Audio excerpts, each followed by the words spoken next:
Votre politique, c'est du racket pour les plus pauvres, de la protection pour les plus riches. Ils disent non à ceux qu'ils qualifient de vol organisé de leur retraite.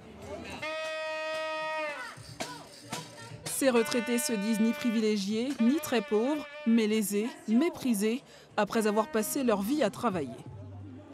J'ai travaillé pendant 20 ans à la SMN, donc j'ai été licencié au bout de 20 ans. Je faisais les horaires de nuit, l'après-midi et le matin. Bon, après, j'ai travaillé 23 ans chez le Galet Bouchard, mais je travaille que le poste du matin aussi, que l'horaire du matin. C'est-à-dire debout à 4h30 tous les jours.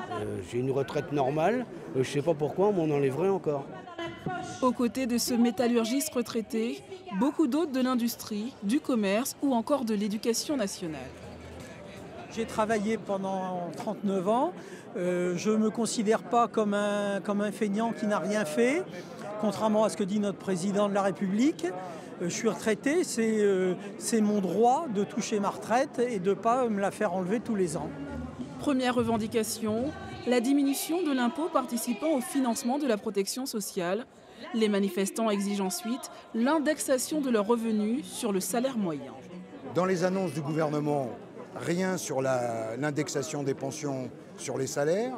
Et là, on a une indexation qui va être à 0,3, donc qui ne couvre pas la hausse des prix. Bien que le coût de la vie soit calculé par l'INSEE, soit déjà bricolé, donc on va perdre même si on a cette indexation. Donc c'est vraiment le minimum et de toute façon, on ne lâchera pas sur ce point. En attendant d'être entendus, ils ont élevé la voix sous les portes de la permanence du député de La République En Marche.